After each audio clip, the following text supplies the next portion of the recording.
உங்கள் ஜாய் டிவியில் திங்கள் முதல் சனி வரை இரவு 10 மணி முதல் 10:30 மணி வரையும் மற்றும் ஒவ்வொரு வெள்ளியும் மாலை 8:30 மணி முதல் 9:30 மணி வரை. செங்கடல் இருந்தாலும் வைப்பண்டா ஒரு ஸ்டெப்பு முன்னாடி, எரிகோ வந்தாலும் வைப்பண்டா ஒரு ஸ்டெப்பு முன்னாடி, யோர்தான் வந்தாலும் வைப்பண்டா ஒரு ஸ்டெப்பு முன்னாடி, கோலியாத்து வந்தாலும் வைப்பண்டா ஒரு ஸ்டெப்பு முன்னாடி, பின்னாடி மட்டும் வச்சிட மாட்டேன். ரிவைவல் நைட் என்ற நிகழ்ச்சியின் மூலமாக தீர்க்க தரிசன செய்திகளை சகோதரர் பீட்டர் எல்விஸ் பிரசங்கிப்பார் மற்றும் சகோதரி அனிதா பீட்டர் அவர்கள் துதி ஆராதனை ஏறெடுப்பார்கள்.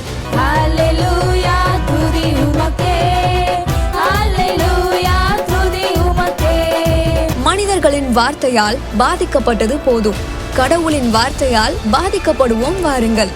நமக்குள் இருக்கும் இயேசு கிறிஸ்துவை உலகத்திற்கு காட்டும் நேரம் இது. வாருங்கள், இயேசுவுக்காய் எழும்புவோம்.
பலப்படுத்தும் திடப்படுத்தும் இந்நேரத்தில் சுகப்படுத்தும் பலப்படுத்தும் திடப்படுத்தும் இந்நேரத்தில் உயர்த்துகிறோம் உம்மைத்தானே என் தெய்வமே என் இயேசுவே உயர்த்துகிறோம் உம்மைத்தானே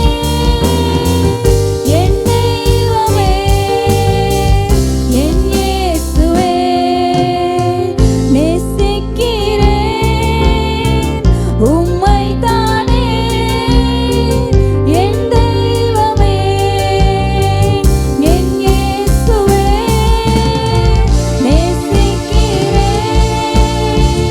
உம்மைத்தானே என் தெய்வமே என் இயேசுவே உயர்த்துகிறோம் உம்மைத்தானே என் தெய்வமே என் இயேசுவே உயர்த்துகிறோம் உம்மைத்தானே என் தெய்வமே என் இயேசுவே ஷகரகதுல மரரபா ஓரபபலதியரகதுனரபரபா. ஓ எல்லா ஆண்டவருக்கு நன்றி சொல்லுவோம். ஆவியானவரே இந்த வேலைக்காக நன்றி. ரியலதர ஷகபபலருரபரபா. பிரைஸ் லார்ட், ஹalleluya. கர்த்தர் நல்லவர், அவர் கிருபை என்றும் உள்ளது. மீண்டும் உங்களை இந்த ரீவெவல் வொர்ஷிப் மற்றும் ரீவெவல் நைட் வழியாக சந்திப்பதில் மிகவும் மகிழ்ச்சி. ஹalleluya. மத்தேயு 6வது அதிகாரம் 1வது வசனம். மனுஷர் காண வேண்டும் என்று அவர்களுக்கு முன்பாக உங்கள் தர்மத்தை செய்யாதபடிக்கு எச்சரிக்கையாயிருங்கள்.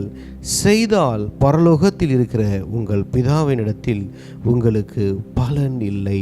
இந்த மனுஷங்க பார்க்கணுன்னு தர்மம் மாத்திரம் அல்ல. நீ மனுஷன் பார்க்குற மாதிரி ஜெபம் பண்ணாத, இல்லை மனுஷன் பார்க்கணுன்னு நீ உபவாசம் இருக்காத அப்படின்னா பாருங்க, ஆண்டவர் என்ன சொல்ல வராருன்னா, நம்ம இந்த மனுஷங்க பார்க்கணும் அப்படின்னு சொல்லிட்டு நம்ம எந்த காரியத்தையும் செய்யக்கூடாது. இன்னைக்கு நிறைய பேர் எப்படி தெரியுமா வாழ்கிறாங்க? நிறைய பேர் மனுஷங்க பார்க்கறதுக்காகவே வாழ்ந்து கொண்டு இருக்கிறாங்க. அவங்க வாழ்க்கையே பார்த்தீங்கன்னா, அவங்க ஊழியம், அவங்க குடும்பம், இன்னும் சில பேர் பார்த்தீங்கன்னா அவங்க பண்ணுற ட்ரெஸ்ஸிங் கூட பார்த்தீங்கன்னா அவங்களுடைய நோக்கம் எல்லாமே என்ன தெரியுமா இருக்கும்? நான் வாழ்கிற வாழ்க்கை மனுஷன் பார்க்கணும், மனுஷன் என்ன பார்க்கணும், அதான் மனுஷனை பார்த்து மெச்சிக்கொள்ளணும், மனுஷன் என்னை பார்த்து ஆஹா ஓஹோ அப்படின்னு சொல்லணும், மனுஷனை பார்த்து நல்லா வாழ்கிறாங்கப்பா, இவங்க நல்ல வாழ்க்கை வாழ்கிறாங்க அப்படின்னு நினைக்கணும். அப்படின்னு நம்ம வாழ்நாளில் பாருங்கள், நம்ம வாழ்க்கை முழுவதும் நம்ம எதை நோக்கி போகிறோம், எதுக்காக வாழ்ந்து கொண்டு இருக்கிறோம் அப்படின்னு நீங்கள் பார்த்தீங்கன்னா, நம்முடைய எண்ணங்கள், நம்முடைய கிரியைகள், நம்முடைய ஆசைகள், இதெல்லாம் என்ன தெரியுமா இருக்குது? இந்த சுற்றி இருக்கிற மனிதர்கள், என் உறவினர்கள், என் நண்பர்கள், என் பக்கத்து வீட்டுக்காரர்கள், அவங்க என்ன பார்க்கணுன்றதுக்காகவே இன்னைக்கு வாழ்ந்துக்கிட்டு இருக்கிறோம். அவங்க பார்க்கணுன்னு தர்மம் செய்கிறோம் சில பேர், மனுஷங்க பார்க்கணுன்னே சில பேர் உதவிகள் செய்கிறாங்க, மனுஷர்கள் பார்க்கணுன்னே ஊழியம் செய்கிறாங்க, மனுஷங்க பார்க்கணுன்னே ப்ரேயர் பண்ணுறாங்களாம், மனுஷங்க பார்க்கணுன்னே உபவாசம் இருக்கிறார்களாம், மனிதர்கள் பார்க்கணுன்னே பிரசங்கங்கள் பண்ணுகிறார்கள். ஆண்டவர் என்னம்மா சொல்கிறாரு? மனுஷர் காண வேண்டும் என்று. இன்றைக்கி எல்லாமே செய்யலாம், இங்கே பாருங்கள், இன்றைக்கி எல்லாமே பண்ணலாம். ஒரு கான்சியஸ் நமக்கு இருக்கணும். ஃபஸ்ட்டு எதுக்காக திரும்ப அதை செய்யணும்? இன்றைக்கி நம்ம தர்மம் செய்கிறோன்னா ஆண்டவர் என்ன சொல்கிறாருன்னா, மனுஷன் அதை பார்த்து உன்னை பாராட்டணும்னு நீ செஞ்சிடாத, பரலோகத்தில் இருக்கிற பரமபிதா அதை பார்த்து உன்னை பாராட்ட வேண்டும் என்று நினை அப்படின்னு சொல்கிறாரு.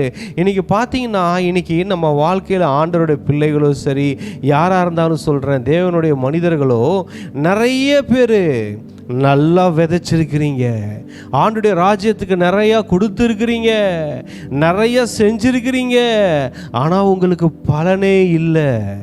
இதுதான் ஆண்டவர் எனக்கு காட்டினார். பிரதர், நான் ஆண்டவருக்காக ஓடுனேன் பிரதர், ஆண்டவருக்காக வில்லேஜ் மினிஸ்ட்ரி பண்ணேன் பிரதர், ஆண்டவருக்காக பிரயாசப்பட்டேன் பிரதர், ஆண்டவருக்காக சுவிசேஷம் சொன்னேன் பிரதர், ஆண்டவருக்காக பல பாடல்களை பாடினேன் பிரதர், ஆண்டவருக்காக பல பிரசங்கங்களை செய்தேன், ஆண்டவருக்காக ஆண்டவருக்காக ஆண்டவருக்காக நாங்கள் செஞ்சோம் அப்படின்னு சொல்லி, ஆனால் எனக்கு அதனால் எந்த பலனுமே இல்லை, அதனால் நான் எதையுமே எந்த நன்மைகளையும் என் வாழ்க்கையில் நான் பார்க்கவே இல்லை அப்படின்னு சில பேர் சொல்கிறீங்க. ஒரு விஷயத்தை செக் பண்ணுங்க, இதெல்லாம் நீங்கள் செய்யும்போது எந்த நோக்கத்துக்காக செய்தீர்கள்? மனிதர்கள் பார்க்க வேண்டும் என்று செய்தீர்களா? மனிதர்களால் நீங்கள் மெச்சிக்கொள்ளப்பட வேண்டும் என்று செய்தீர்களா? நீங்கள் தர்மம் செய்யும் போதும், ஒரு ஊழியக்காரர்களுக்கு நீங்கள் உதவிகள் செய்யும் போதும், அதனால் உங்கள் பேர் புகழுக்காக செய்தீர்களா? இல்லை ஊழியம் கூட சொல்கிறேன், தேவனுடைய நாமம் மகிமைப்பட வேண்டும் என்று செய்தோமா? இல்லை என்றால் அது செய்கிறதுனால நான் ஃபேமஸ் ஆகணும் அப்படின்றதுக்காக நம்ம செய்தோமா? அப்படி செய்த ஆண்டவராகிய இயேசு கிறிஸ்து என்னமா சொல்லுகிறாரு? நீ மனுஷன் பார்க்கணும்னு எதை செஞ்சாலும் பரலோகத்தில் உனக்கு பலன் இல்லைன்றாரு, பூலோகத்திலையும் உனக்கு பலன் இல்லைன்னு சொல்றாரு. அண்ட சராசரங்களையும் படைத்த கடவுள் சொல்லுகிறார், நீ ஒன்று செய்கிறீனா அதை பரலோகத்தில் இருக்கிற பரம பிதா பார்த்து அவர் கிளாப் பண்ணணும், அவர் மெச்சிக்கொள்ளணும், அவர் பாராட்டணும், அவர் சந்தோஷப்படணும், அவர் மகிழ்ச்சியா இருக்கணும், அவர் ஆச்சரியப்படணும், அவர் என்ஜாய் பண்ணணும்னு செய்யணும்னு சொல்றார் ஆண்டவராகிய இயேசு கிறிஸ்து. ஆனால் இன்னைக்கு நம்ம என்ன செய்கிறோம்? எதை செஞ்சாலும் நான் இதை செஞ்சேனா என் சர்ச்சில் இருக்கிற பாஸ்டர் அம்மா என்ன பார்ப்பாங்களா, யூத் லீடர் என்ன பார்ப்பாங்களா, இல்லை இதை செஞ்சால் இந்த உலகம் என்னை திரும்பி பார்க்குமா, இந்த உலகத்தை திரும்பி பார்க்க வைக்கிறதுக்கு நான் ஏதாவது இந்த கிறிஸ்தவ உலகத்தில் ஏதாவது புதுசாக செய்யலாமா, ஏதாவது இந்த மாதிரி செஞ்சு அவங்கள பார்க்க வச்சிடலாமா, இல்லை இந்த மாதிரி செஞ்சு ஏதாவது என்ன பார்க்க வச்சிடலாமான்னு இல்லை. பிரியமானவர்களே, ஒன்றே ஒன்று, நீங்கள் செய்கிறது எல்லாம் கர்த்தர் சொல்லி நீங்கள் செய்கிறதெல்லாம், தேவனுடைய ராஜ்யத்துக்கு நீங்கள் செய்கிறதெல்லாம் முதல்ல ஒரு நோக்கம் இருக்கணும், முதல்ல உங்களுக்குள்ள ஒரு எண்ணம் இருக்கணும். என்ன தெரியுமா? பரலோகத்தில் இருக்கிற என் பிதா அதை பார்க்கணும், அவருக்காக நான் செய்யணுன்ற எண்ணம் தான் ஃபர்ஸ்ட் இருக்கணும். அவர் சொல்றார் பாருங்க, மனுஷர் காண வேண்டும் என்று அவர்களுக்கு முன்பாக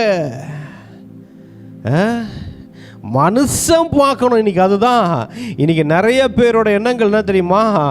ஆண்டவரா பிரதர், ஆண்டவர் பார்த்தா என்ன, பார்க்காட்டினா என்ன பிரதர், பரலோகம் பார்த்தா என்ன, பார்க்காட்டினா என்ன பிரதர், பரலோகம் என்ன பாராட்டினா என்ன, பாராட்ட விட்டால் போனா என்ன பிரதர், அதெல்லாம் பரலோகத்தில் பார்த்துக்கலாம். இப்போ இந்த பூமியில் நான் வாழ்கிற வாழ்க்கை, இங்கே சுற்றி இருக்கிற மனிதர்களால் நான் பாராட்டப்பட வேண்டும். கடவுளின் பாராட்டை விட இன்னைக்கு அநேகருக்கு மனிதர்களின் பாராட்டு முக்கியமானதாகிவிட்டது. கடவுளால் வரும் பலனை விட மனிதர்களால் வரும் பலன் மேல் இங்கு அநேகருக்கு ஆசை வந்து விட்டது. ஏன்னா கடவுள் எங்க பிரதர் நம்மளை பாராட்டுறது? அது எங்கே? பரலோகத்தில் தான் நடக்கும் போல இருக்கு. இங்கே பூமியில் வாழ்கிற வாழ்க்கையில் நான் ஒரு அன்னவுன் பர்சனாக இருக்கிறேன், அதனால் நான் என்ன செய்ய போகிறேன்? இந்த மனிதர்கள் என்ன திரும்பி பார்க்கணும். ஏன் இந்த ஆவிக்குரிய தலைவர்கள், ஆவிக்குரிய விசுவாசிகள் எல்லாரும் என்ன பார்க்கணும்? இந்த கிறிஸ்தவ உலகம் என்ன திரும்பி பார்க்கணும், அவங்க என்ன பார்க்கணும்? மனுஷர்கள் என்னை காண வேண்டும் என்று இன்னைக்கு நிறைய காரியங்களை செய்ய ஆரம்பித்தோன்னா ஆண்டவர் சொல்ற ஒரு காரியம் என்ன தெரியுமா? உங்களுக்கு அதனால் பலன் இல்லை. அதான் வான் பண்றார். என்ன சொல்றார் பாருங்க, எச்சரிக்கையாயிருங்கள். எச்சரிக்கையா இருப்பா. நீ தேவனுடைய ராஜ்யத்துக்கு ஒரு 10 கோடி நீ கொடுத்தாலும் பரவாயில்ல, நல்லா மைக் செட்டு போட்டு அவர் பேரை சொல்லி சபைக்கு இவர் இத்தனை கோடி கொடுத்தார், இத்தனை லட்சம் கொடுத்தார், இத்தனை 1000 கொடுத்தார், மைக் செட்டு போட்டு அந்த ஊருக்கே தெரிகிற மாதிரி நல்லா சொல்லிட்டோன்னு வச்சுக்கோங்களேன். அதனால் ஒரு பலனும் இல்லை. இன்றைக்கி புகழ்ந்து பேசுகிற கூட்டம் நாளைக்கு அதையே நாளைக்கு மறுநாள் உங்களை இகழ்ந்து பேசிட்டு போயிடும். அதனால் உங்களுக்கு ஒரு பலனும் இல்லை. அதை தெளிவாக சொல்கிறாரு. அங்கே பாருங்கள், பரலோகத்தில் இருக்கிற உங்கள் பிதாவினிடத்தில் உங்களுக்கு பலன் இல்லை. நீ மனுஷன் பார்க்கணும்னு செஞ்சுட்டு பிதா கிட்ட பலனை எதிர்பார்க்குறீங்க. இன்னைக்கு நிறைய பேர் அதுதான், கடவுளுக்காக செய்கிறேன், கடவுளுக்காக செய்கிறேன், கடவுளுக்காக செய்கிறேன்னு நிறைய காரியங்களை இழந்து உட்காந்துருக்கீங்க.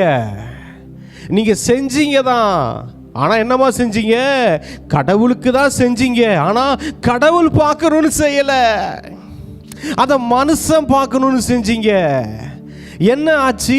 பைபிள் வேத வசனம் சொல்லுது, மத்தேயு 6:1, நீ எனக்கு செய்கிறதா இருந்தாலும் பரவாயில்ல, நீ தர்மம் செய்கிறதா இருந்தாலும் பரவாயில்ல, நீ ஜெபம் பண்ணுகிறதா இருந்தாலும் பரவாயில்ல, இல்லை உபவாசம் இருந்து ஜெபிக்கிறதா இருந்தாலும் பரவாயில்ல, அதெல்லாம் மனிதர்கள் பார்க்கும்படியா அதை நம்ம செய்ய ஆரம்பித்தோன்னா அதற்கான பலன் பரலோகத்தில் இருக்கிற பரம பிதாவினிடத்தில் நமக்கு இல்லை. இன்னைக்கு அதெல்லாம் லிஸ்ட்டு போட்டுட்டு இருக்காங்க நிறைய பேர். நான் ஆண்டவருக்காக அதை செஞ்சேன், நான் ஆண்டவருக்காக இதை செஞ்சேன், நான் ஆண்டவருக்காக அப்படி செஞ்சேன், ஆனால் ஆண்டவர் என்ன கை விட்டுட்டார் பிரதர், என் லைஃப்பில் எதுவும் பார்க்கல பிரதர், காணிக்கையை அள்ளி அள்ளி கொடுத்தோம் பிரதர், இன்னைக்கு தரித்திரத்தில் உட்காந்துருக்கிறேன் பிரதர். ஏன்? எதுக்கு கொடுத்தீங்க? எப்படி கொடுத்தீங்க? கர்த்தருக்காக கொடுத்ததை 10 பேர் முன்னாடி கொடுத்தீங்களா? செக் பண்ணுங்க. அந்த ரங்கத்தில் உங்களுக்கும் பிதாவுக்கும் தெரிகிற மாதிரி கொடுத்தீங்களா? செக் பண்ணுங்க. அப்படி கொடுத்தவங்களாம் ஆசீர்வாதமான வாழ்க்கை வாழ்ந்து கொண்டு இருக்கிறாங்க. மனிதர்கள் பார்க்கணும். ஆண்டவர் சொல்லிட்டார் 6வது அதிகாரம் மத்தேயு 1 வசனம், நீ மனுஷன் பார்க்கணும்னு எதை செஞ்சாலும் என் லிஸ்ட்டில் ஒன்றும் கிடையாதுன்ட்டாரு. செய்கிறதெல்லாம் மனுஷன் பார்க்கணும், மனுஷன் பார்க்கணும்னு செய்கிறது, ஆனால் பலன் மட்டும் பரம பிதாவினிடத்திலிருந்து வருமா? ஆண்டவர் கேட்பார், எப்பப்பா நீ செஞ்ச? ஆண்டவரே நான் செஞ்சேன், அதை செஞ்சேன், இதை செஞ்சேன். அப்படியா? எப்போ செஞ்சேன்? நான் பார்க்கலப்பா, நீ தான் மனுஷன் பார்க்கணும் தானப்பா செஞ்ச. எல்லாத்தையும் ஊழியம் முதல் கொண்டு, உன் பிரசங்கம் முதல் கொண்டு, உன் பாடல் முதல் கொண்டு, நீ செய்கிற தர்மம் முதல் கொண்டு, நீ பண்ணுற ஜெபம் முதல் கொண்டு, உபவாசம் முதல் கொண்டு எல்லாமே மனுஷன் பார்க்கணும், மனுஷன் பார்க்கணும் தானப்பா செஞ்ச. மனுஷன் தானப்பா நீ வாழ்ந்த. எனக்கு தெரியாதுப்பா, நான் பார்க்கலப்பா அப்படின்றவாரு.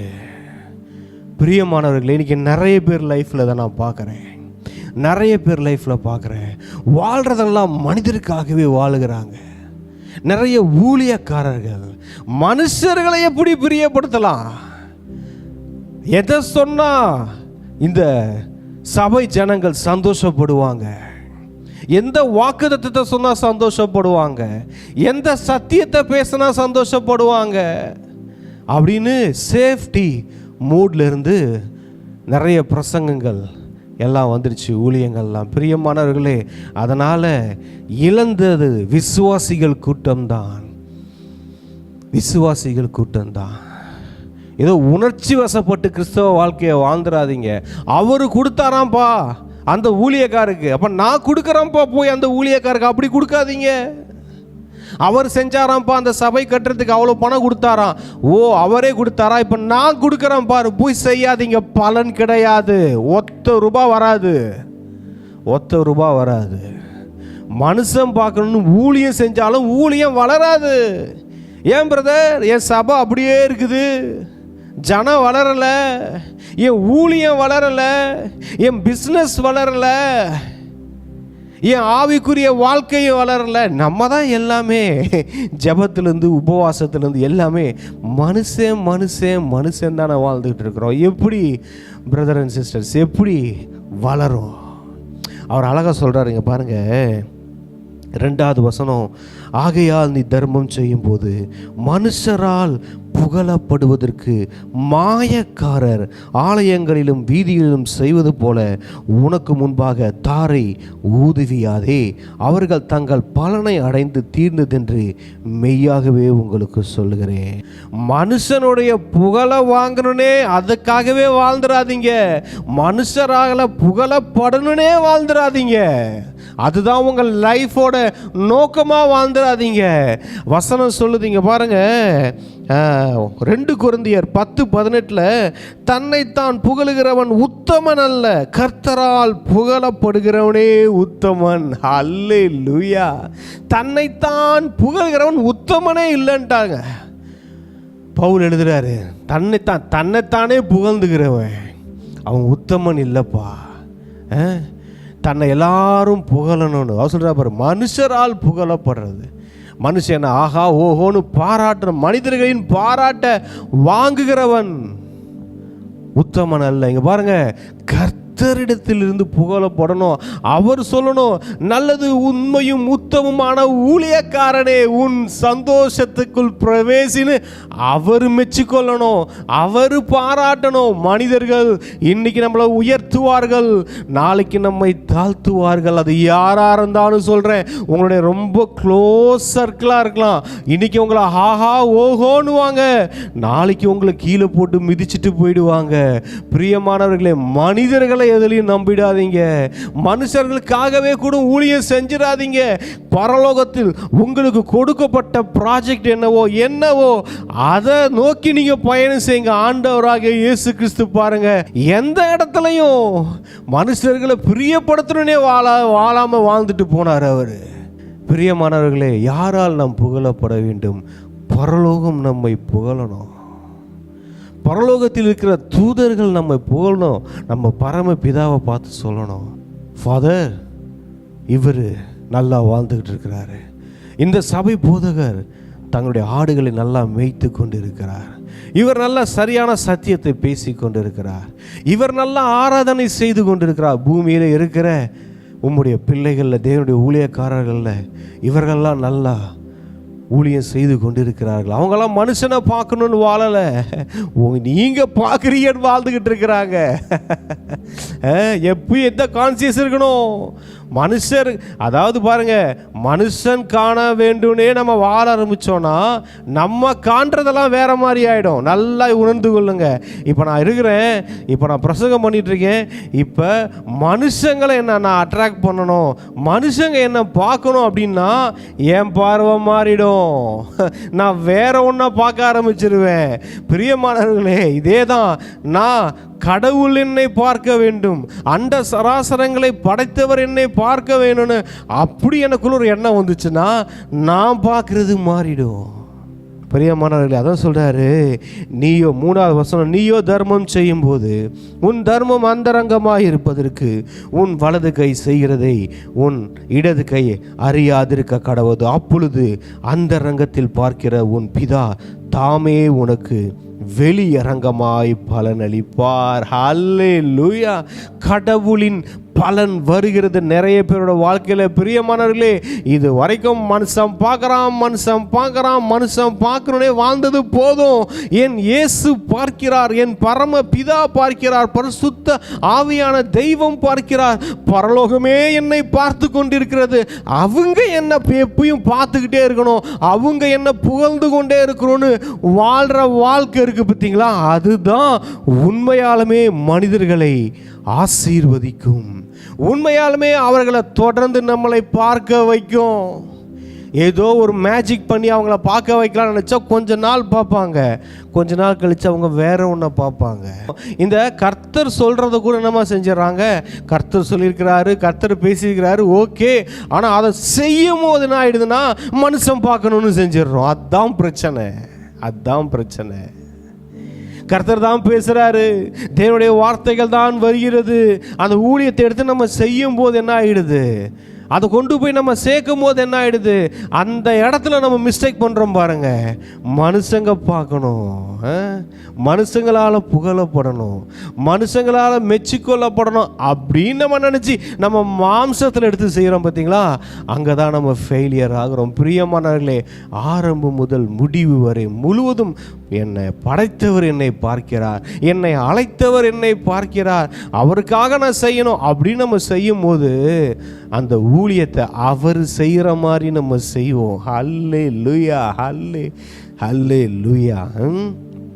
இங்கே பாருங்களேன், அதுதான் அது 5ஆவது வசனம் சொல்கிற, அன்றியும் நீ ஜெபம் பண்ணும்போது மாயக்காரரை போல் இருக்க வேண்டாம், மனுஷர் காணும்படியாக அவர்கள் ஜெப ஆலயங்களின் வீதிகளின் சந்திகளிலும் நின்று ஜெபம் பண்ண விரும்புகிறார்கள், அவர்கள் தங்கள் பலனை அடைந்து தீர்ந்ததென்று மெய்யாகவே உங்களுக்கு சொல்லுகிறேன். பாருங்க, இவங்கெல்லாம் என்ன சொல்கிறாருன்னா, ஆண்டவர் மாயக்காரன்றாரு, மற்றவங்க முன்னாடி ஆக்ட் பண்ணுறான் அப்படின்றாரு. இந்த ஆக்டிங்லாம் ஊழியத்தில் ரொம்ப நாள் நிற்காது.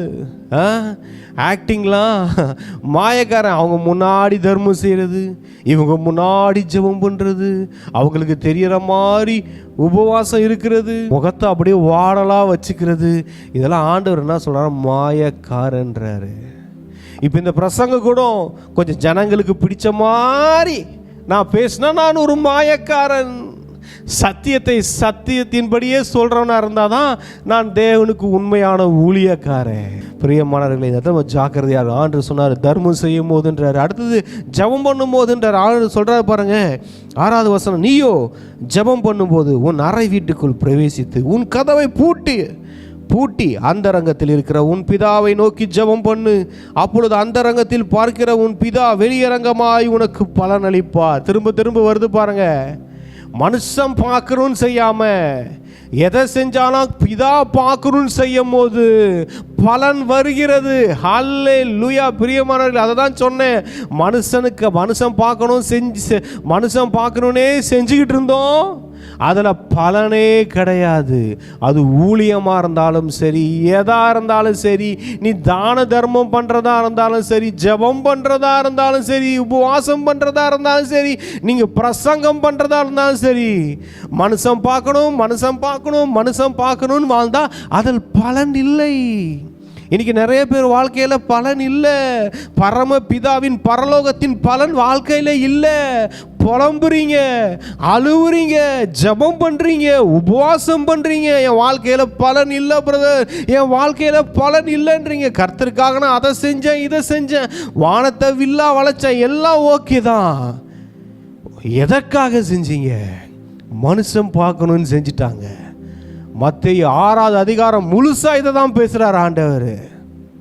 இந்த அதிகாரம் முழுசா வாசிச்சிங்கன்னா எண்டு வரைக்கும் இதுதான். அவர் சொல்கிறாரு, மனுஷன் பார்க்கணுன்னு செஞ்சிட்டினா என்கிட்ட பலன் இல்லைன்ட்டாரு. உங்ககிட்ட ஒரு ஆண்டவர் 1 லட்சம் கொடுத்து யாருக்காவது கொடுக்க சொல்கிறாருன்னு வச்சுக்கோங்க, அதை கொண்டு போய் ஒரு 1000 பேர் முன்னாடி நின்று அப்படியே நீங்கள் கொடுத்தீங்கன்னு வச்சுக்கோங்க, பலன் இல்லை. ஒரு ஊழியத்துக்கு ஏதாவது செய்ய சொல்கிறாருன்னு வச்சுக்கோங்க, ஒரு ஊழியக்காரருக்கு ஏதாவது செய்ய சொல்கிறான்னு வச்சுக்கோங்க, அது மைக் செட்டு போட்டு தாரை உதவியாதேன்னு சொல்கிறார் ஆண்டவர். 4-5 பேருக்கு தெரிகிற மாதிரி செய்யாதேன்னு சொல்கிறார் ஆண்டவர். அதில் உனக்கு வீண் புகழ்ச்சி வேணான்னு சொல்கிறார் ஆண்டவர். கர்த்தரால் புகழப்படுகிறவனே உத்தமன்னு சொல்கிறார் ஆண்டவர். மனுஷங்க கிட்ட புகழ்ச்சியை எதிர்பார்க்காதன்னு சொல்கிறார் ஆண்டவர். அப்படி எதிர்பார்த்து செஞ்சுனா உன் வாழ்க்கையில் பலனே இல்லைன்றார் ஆண்டவர். சத்தியத்தின்படி சொல்கிறேன், இன்றைக்கி நிறைய பேர் அந்த மாதிரி செஞ்சு பலனே இல்லாமல் இருக்கீங்க. நான் நல்ல கிவர் பிரதர், நிறையா கொடுத்துருக்குறேன், ஓகே சந்தோஷம், பலன் இல்லை. ஏங்க பலன் இல்லை? அவர் சொல்கிறாரு, அந்த ரங்கமாக கொடுத்துட்டினா நீ பண்ணுற ஜெபம் அந்த ரங்கம் உனக்கும் உன் பிதாவுக்கு இருந்ததுனா, நீ வாழ்கிற வாழ்க்கை நானும் என் பிதாவும் என்ன பார்க்கிறாருன்னு வாழ்ந்துட்டோன்னா பரலோகத்தில் இருக்கிற பரம பிதா பலன் அளிப்பார். அதுதான் வார்த்தை. அதுக்கு அவருடைய வார்த்தைகள் ஒளிந்து போவதில்லை. வானமும் பூமியும் ஒளிந்து போகும், அவருடைய வார்த்தைகள் ஒரு நாளும் ஒளிந்து போகாது. அவர் சொன்னது தான். அவர் பலன் அளிப்பார்னா பலன் வருகிறது. பிரியமானவர்களே, கர்த்தருக்காக கர்த்தர் பார்க்கணும்னு நீங்கள் வாழ்க்கையில் என்னென்ன செஞ்சீங்களோ அதற்கான பலன் எல்லாம் உங்கள் வாழ்க்கையில் வந்து சேர்ந்து இருக்கிறது. இல்லைங்க இந்த வாழ்க்கையில் அந்த பலன்லாம் வரலன்றீங்களா? அப்போ செக் பண்ணுங்க, அந்த இடத்துல மனுஷன் பார்க்கணுன்னு வாழ்ந்தீங்களா, ஊழியம் செஞ்சீங்களா? இல்லை பரலோகத்தில் இருக்கிற பரம பிதா பார்க்கணுன்னு வாழ்ந்தீங்களா, ஊழியம் செஞ்சீங்களான்னு செக் பண்ணுங்க. செக் பண்ணுங்க. ஆண்டவர் கன்ஃபார்மாக ஒன்று சொல்லிட்டாரு, நீ மனுஷன் பார்க்கணுன்னு எதையாவது செஞ்ச ஒன்றுமே கிடைக்காது, ஜீரோன்ட்டாரு. ஆனால் நான் பார்க்கணுன்னு வாழ்ந்த, ஊழியம் செஞ்ச, கொடுத்த, ஜெபம் பண்ண, நான் பார்க்கணுன்னு செஞ்சேன்னா உனக்கு எல்லாமே கிடைக்கும்னு சொல்கிறாரு. ஹல்லேலூயா, ஹல்லேலூயா. அப்பொழுது 4வது வசனம், அப்பொழுது அந்தரங்கத்தில் பார்க்கிற உன் பிதா தாமே உனக்கு வெளியரங்கமாய் பலனளிப்பார். இது என்ன ஆகுதுன்னா, நீ கடவுளுக்காக நீ ஆண்டவர் பார்க்கணும் மனுஷன் பார்க்குறான்னு வாழாம கடவுள் பார்க்குறாருன்னு வாழ்ந்து அவரோட வாழ்ந்தினா அவர் என்னமா செய்வார்? நீ அந்தரங்கமாக செய்வ, ஆனால் அவர் உனக்கு அந்தரங்கமாக செய்ய மாட்டார். அவர் உனக்கு வெளியரங்கமாய் பலனளிப்பார். அவரால் நம்ம புகழப்படணுங்க. அவர் மனிதர்களை கொண்டு நம்மளை புகழ செய்வாருங்க. அவர் நமக்கு ஜனங்களை எழுப்பி கொடுப்பாருங்க. அவர் ஜனங்க கிட்ட பேசுவாருங்க. ஹல்லேலூயா. பாருங்க, இது என்னன்னா நம்ம டைரக்டா பீப்புள் அட்டாக் பண்ண பார்க்குறோம். ஆண்டவர் என்ன சொல்றாரு? நீ என்னோட கனெக்ட் பண்ணு, நான் பீப்புளை உன்கிட்ட கனெக்ட் பண்றேன். ஹல்லேலூயா, ஹல்லேலூயா. நம்ம என்னமா நினைக்கிறோம்? இல்லப்பா நீங்களாம் என்னை கனெக்ட் பண்றதுக்கு, பீப்புளை கனெக்ட் பண்றதுக்கு எனக்கு லேட் ஆகும். நானா போய் பீப்புளை கனெக்ட் பண்ணிக்கிறேன், நானா நல்ல ஆட்களாக பார்த்து சூஸ் பண்ணிக்கிறேன். அப்படி சொல்லல ஆண்டவர். எப்பா நீ என் கிட்ட கரெக்டாரு, நான் பார்க்கணும்னு வாழு, நான் உனக்கு பீப்புளை கொண்டு வரேன், சபைக்கு ஜனங்களை நான் கொண்டு வரேன், உன் ஊழியத்துக்கு தேவையான ஆட்களை நான் கொண்டு வரேன், நான் உனக்கு வெளியரங்கமாக பலன் அளிப்பேன், நான் உன்னை அந்த ரங்கத்திலே மறைவாகவே வச்சிருக்க மாட்டேன், ஒரு விளக்க கொளுத்தி பாத்திரத்தை நான் மூடி வைக்க மாட்டேன், உன்னை விளக்கு தண்டின் மேலே தான் நான் வைப்பேன். நீயா உன்னை உயர்த்திக்காத, நீயா உன்னை ஹைலைட் பண்ணிக்க. தன்னைத்தான் உயர்த்துகிறவன் எவனும் தாழ்த்தப்படுவான், தன்னை தாழ்த்துகிறவன் எவனும் உயர்த்தப்படுவான் வசனம் இருக்குது. அதான் ஆண்டவர் சொல்றாரு, எப்பா நீயா உன புகழ்ச்சிக்கு நீ கொண்டு போய்க்காத, நீயா உன உயர்த்திக்காத, நான் உன்னை உயர்த்துறேன் அப்படின்றார். ஆனால் நம்ம என்ன செய்யறோம்? இல்லை ஆண்டவரே நீங்க உயர்த்துறதுக்கெல்லாம் லேட் ஆகுது, கொஞ்சம் நான் என்ன உயர்த்திக்கிறேன் அப்படின்னு போயிடுறோம். அதனால தான் அவர் சொன்ன மாதிரி அதற்கான பலனை நம்ம வாழ்க்கையில் அனுபவிச்சுக்கிட்டு இருக்கோம். ஆனால் கர்த்தர் பார்க்கணும், மனுஷன் காணணும் எதுவும் செய்ய மாட்டேன், இது கர்த்தர் காணணும் அப்படின்னு நம்ம செய்யும்போது கர்த்தர் நமக்கு வெளியரங்கமாய் பலனளிக்கிற தெய்வமாய் இருக்கிறார். ஹல்லேலூயா, ஹல்லேலூயா.